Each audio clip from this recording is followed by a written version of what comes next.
กว่าต่างตาเนาะต่างตาหลาย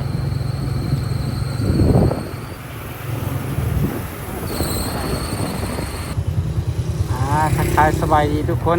ตอนนี้เราก็อยู่เวียงจันทร์กันแล้วเนาะกลับมาจากประเทศไทยแล้วนี่เราอยู่กันที่บ้านหนองด้วงเนาะทุกคนเนาะเราอยู่กันที่หน้าโรงแรมเวียนนาสากลเนาะบรรยากาศณปัจจุบันนี้เนาะเดี๋ยวเราจะพาทุกคนขี่รับชมบรรยากาศตั้งแต่หนองด้วงบอนนี่เนาะไปหาซังเจี้ยงเนาะมาเบิ่งว่าบรรยากาศมันจะเป็นแบบใดเนาะณปัจจุบันของเดือน3นี่เนาะปี2025ว่าจะเป็นแบบใดนะไปติดตามชมกันเลยเนาะโอ้ผ่านไปจากที่เรามาถ่ายก่อนหน้านั้นก็ประมาณ3 เดือนได้บ่เนาะปัจจุบันนี้ก็ป้าโรงแรมตัวนี้นะน่าจะเป็นโรงแรมเลยตึกใหญ่ไปนี้เนาะทุกคนเนาะตั้งประงาขึ้นป้าโถขี่รถมาจะตกใจเอ้าไหววันนี้เนาะแล้วก็ตึกสูงอยู่ได้ยังนะสูงเกินน่าจะ10 สั้นได้บ่เนาะ10 สั้น10 ปลายสั้นได้บ่เนาะ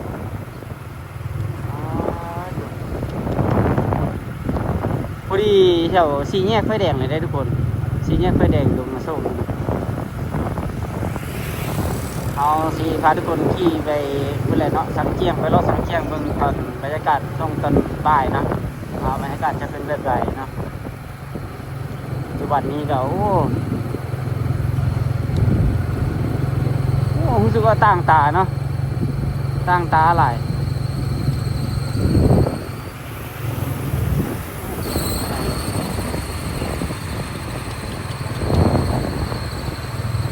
มาโศกได้นี่เนี่ยทุกคนเลย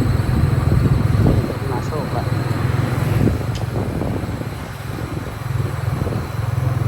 แถวนี้นี่ก็บัวโดนก็จะเป็นงานเศรษฐกิจแล้วได้นี่ทุกคนห้านค้าห้านขายห้านบันเทิงเนี่ยก็โอ้เพียบหลายเนาะเริ่มเจริญนะแถวนี้นะเริ่มคือว่าคนจีนเนาะไม่ใช่ง่ายๆเนาะคนจีนก็มาอาศัยอยู่หลายแล้วได้แบบนี้นะแถวนี้ไฟแดงตายทุกคน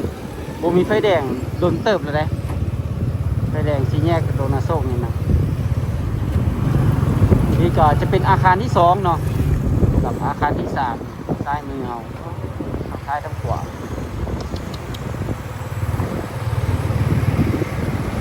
โอ้อันนี้ก็น่าจะเป็นโรงแรมได้นี่นะเบิ่งเป็นทรงอยู่นะเนาะ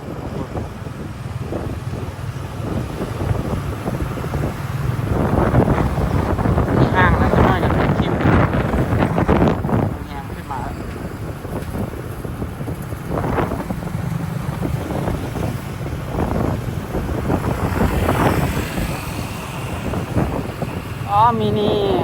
มีลมนิดนึงเนาะแดดๆอยู่แต่ว่าก็มีลมพัดมีเช้านี้ลมพัดแห้งๆคิดว่ามื้อนี้สิบ่แดดปานใด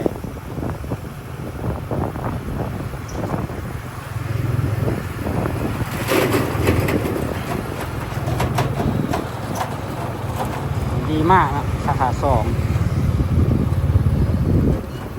ถนนอาเซียนนะทุกคนเนาะตอนนี้เอาตัดออกมาถนนอาเซียนเนาะเบ2เนาะวันนี้เขาจะทุบอยู่ดิ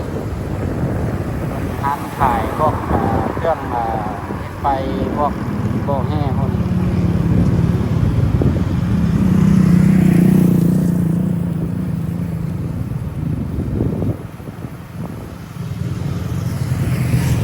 โรงแรมอ่านขิน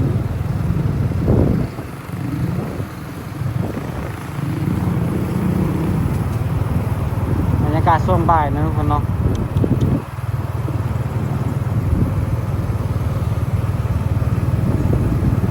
เดี๋ยวเราจะขี่เลี้ยวเข้าไปในซังเจี้ยงเนาะขี่วน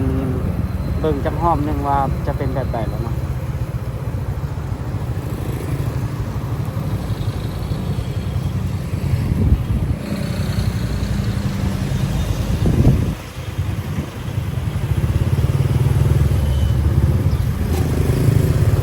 แถวนี้ตอนแรงนี้รถติดเลยทุกคนเมื่อเข้าการนี้แห้งหนักเลยอันนี้นะรถติดแห้ง ส้นทางที่เราขี่มานะโอ้ติดไฟแดงลงมาสู้กันแห้งโอ้เอาเลยความติดรถติดเสาร์อาที่มียังคล้ายๆแต่ว่าตอนแรงนี่จะติดอยู่แล้วหลายอ๋อเนาะตึกนี้ก็ยังสร้างพอแล้วเด้อเนาะเบิ่งของเนาะ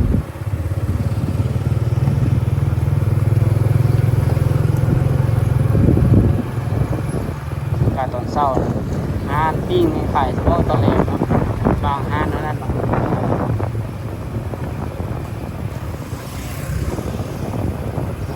สาวมาแค่นางเท่านั้น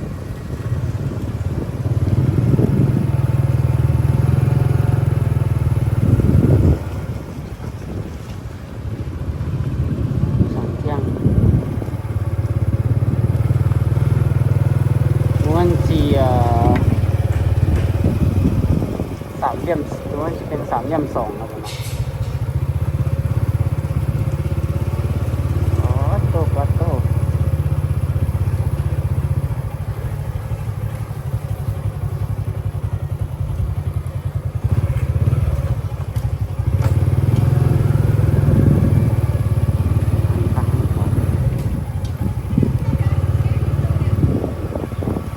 ช่วงนี้ก็พอดีตอนสวยเนาะบรรยากาศตอนนี้ก็พอดีตอนสวยกำลังพักกินข้าวเที่ยงนะ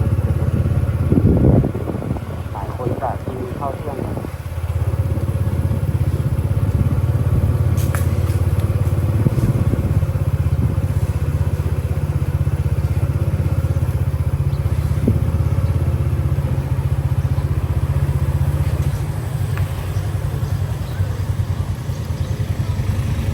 คันนี้จะซอดเนาะออกไปตัดใส่เส้นทางแถวๆชินดาด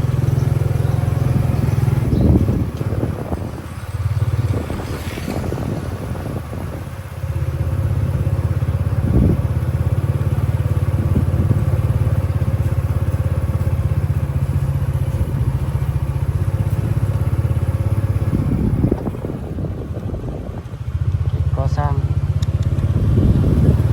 อาคารบ้านเรือนโอ้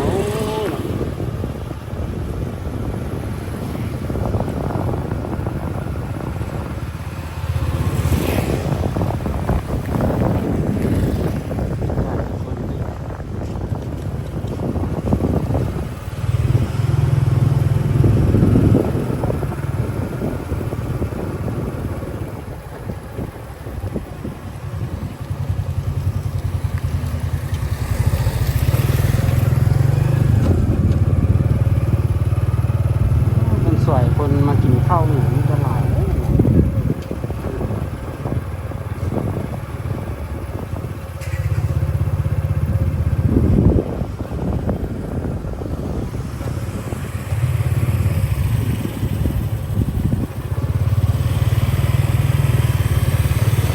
บรรยากาศเนาะมีอัปเดตมาปัจจุบันเลยนะทุกคนเนาะเดือน3เนี่ยมีการสร้างเจียงโอ้กำลังก่อสร้างหลายได้นี่ก็กำลังจกเนาะกำลังแปลงพื้นที่เลยจกสะอ่อนด้วยเนาะ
แถวนี้นี่ตอนค่ำจึงงามนะทุกคน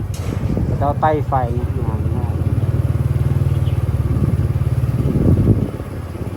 ร้านเปิดก็เปิดร้านปิดก็ปิดอีก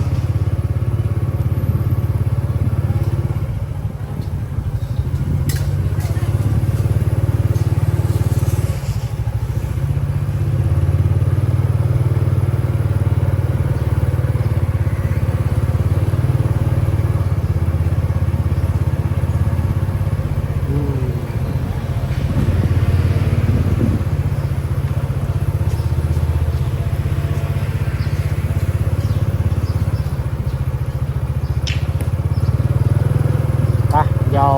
เราจะขี่ไปเบิ่งโรงแรมเอเธนส์เมืองนอกว่าเป็นยังไงเนาะคือแล้วนี่เขาจะขี่เข้าไปแต่บริขี่เข้าไปเบิ่งเนาะคือแล้วนี่เขาจะขี่พาทุกคนไปเบิ่งเนาะนะที่วิดีโอนี้แหละเอาสิพาทุกคนขี่ไปเบิ่งเนาะบรรยากาศทางเข้าโรงแรมเอเธนส์ไปเบิ่งว่าเป็นแบบไหนเนาะบรรยากาศทางเข้ามันดูว่าเป็นแบบ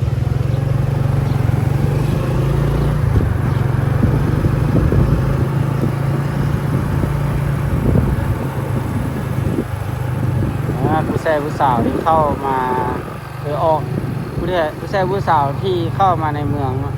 ชาวที่เรียกอยู่สักเที่ยงหลายเนาะ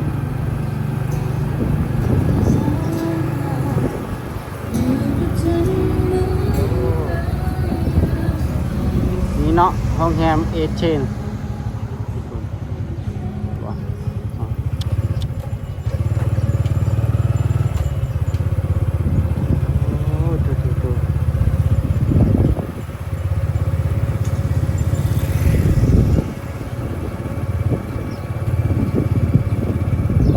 งานนี้ก็คนลาวก็บ่หลายไปไหนเลยคนจีนส่วนใหญ่ส่วนใหญ่ก็ขายเรื่องมันจะขายงานขายดินหมดแล้วนะลาวเขาเนาะงานเอเธนส์หลังนี้เลยตึกนี้เลยเอเธนส์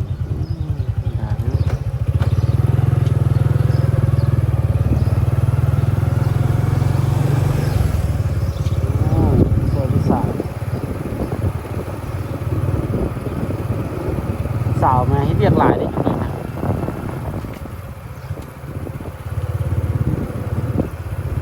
อ๋อขี่ออกไปอีกนิดนึงเนาะว่ามันไปที่ไหนขี่เข้ามาแล้วกัน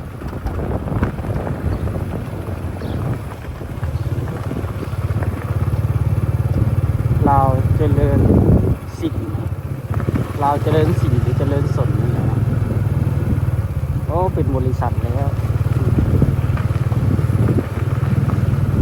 นี่เนาะบรรยากาศทางในทางเข้าโรงแรมเอเธนส์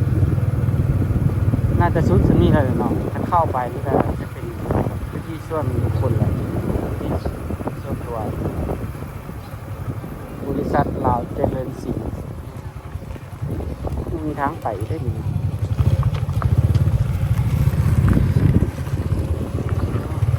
โรงงานเฟอร์นิเจอร์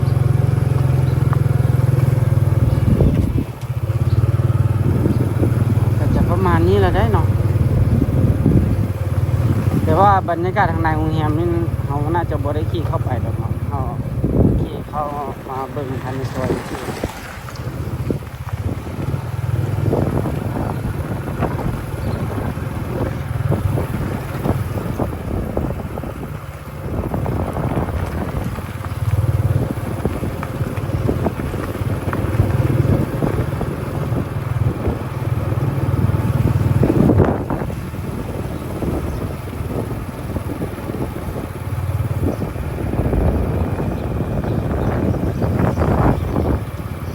เข้ามาพักหลายเลย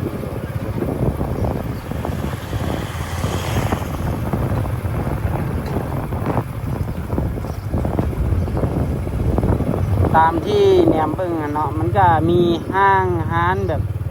ร้านกองร้านเกมก็มีเลยรู้สึกว่ามีจะทุกบอนเลยเนาะร้านเกมมีหลายแห่งคนจีนมักเล่นเกม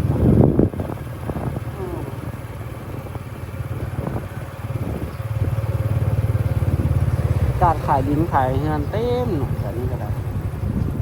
โอเค น่าจะประมาณนี้เนาะทุกคนเนาะกับภาพบรรยากาศณปัจจุบันเนาะตั้งแต่หนองด้วงอะไรเนาะหนองด้วงลงนาโซกมาฮอดสังเกียงเนาะจะเข้ามาเบอะพาทุกคนขี่เข้าชมทางในทางเข้าโรงแรมพีทีเนาะก็จะประมาณนี้เนาะโอเคสำหรับคลิปวิดีโอนี้เราก็จะขอจบคลิปกันเป็นเพียงในซ้ำนี้อย่าลืมกดไลค์กดซับสไครป์เพื่อเป็นกำลังใจและการตามคลิปวิดีโอต่อไปนะทุกคนเนาะแล้วเจอกันที่หน้าคนบ๊ายบาย